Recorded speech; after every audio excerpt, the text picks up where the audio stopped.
हम और तुम ये शरीर नहीं हैं, हम तो इन शरीर के अंदर रहने वाली आत्माएं हैं। ये शरीर तो केवल हमारे रथ हैं, हम उसके स्वामी हैं।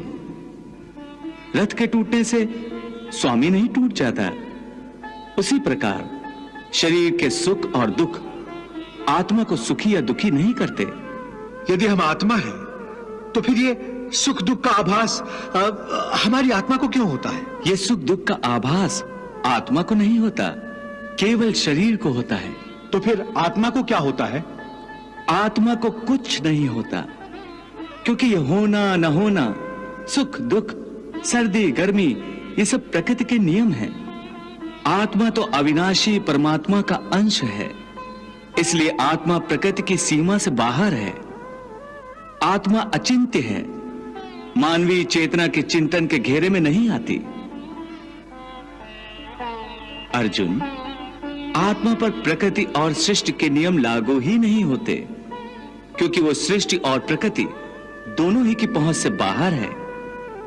जैसे एक चिंगारी अग्नि का ही अंश होती है, वैसे ही आत्मा परमात्मा का ही अंश होता है। इसलिए वो नित्य, अजन्मा, सनातन और सर्वव्यापी है, स्थिर रहने वाला और अचल है।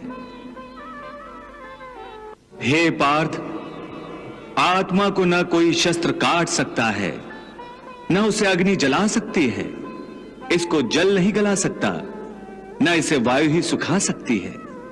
हे अर्जुन, ये सब समझकर तुम्हें ना किसी के मरने का शोक मनाना चाहिए और ना किसी के ना मरने की खुशी का प्रदर्शन करना चाहिए। हे केशव, ये सब मानकर भी कि आत्मा नित्य, सनातन और अजन्मा है, उसे शस्त्र नहीं काट सकते, आग नहीं जला सकती, फिर भी प्राणी की आत्मा को दुख सुख, शोक खुशी, मान अपमान, पीड़ा और आनंद का एहसास क्यों होता है? हे पार्थ, मैंने पहले ही तुम्हें बताया कि सुख दुख का आभास करना आत्मा का नहीं, शरीर का काम है।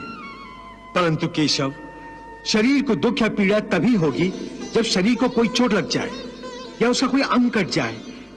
जैसे शरीर आग में जल जाए, उससे जो पीड़ा होती है वो तो शरीर की पीड़ा है। परंतु मान हानि होने से जो दुख होता है या मान होने से जो आनंद आता है, उसमें तो शरीर को कोई चोट नहीं पहुंचती। वो मान हानि का दुख, वो अपकीर्ति की पीड़ा तो आत्मा को ही होती है ना? नहीं अर्जुन, ये कीर्ति अपकीर्ति, मान अपमान, ये लाभ हानि, ये जीतने का आनंद अथवा हारने की पीड़ा, ये भी आत्मा को नहीं होती। ये आत्मा का काम नहीं है, ये तो मन की शरारत है।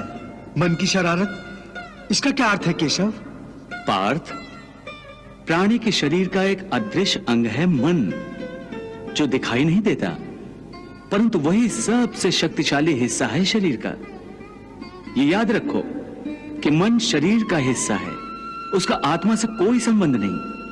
आत्मा यदि रथ में बैठा हुआ रथ का स्वामी है, तो मन शरीर रूपी रथ का सारथी है।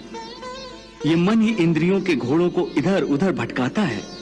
कभी यौवन के आवेश में यही चंचल मन मनुष्य को इस भ्रम में डाल देता है कि वो सर्वशक्तिमान है, वो सब कुछ कर सकता है, वो यहाँ का राजा है, जिसके आगे हर कोई झुक जाने पर विवश है और जिसे हर कोई प्रणाम करता है। जिस तरह दीपक की बाती को दीपक तले छुपा अंधेरा दिखाई नहीं देता, उसी तरह जवानी को उसके पीछे छुपा बुढ़ापा और कमजोरी दिखाई नहीं देती। परंतु जब शरीर के दीपक में यौवन शक्ति का घी जल जल कर समाप्त होने लगता है और दीपक तले छुपा अंधेरा बढ़ने लगता है, तो मनुष्य घबराकर चिल्लाने लगता है, मैं बीमार हूं। ये रोने का नाटक भी मन ही करता है। हे अर्जुन, मनुष्य को मैं के घमंड की मदिरा पिलाकर मधोश करने वाला पाखंडी केवल मन है।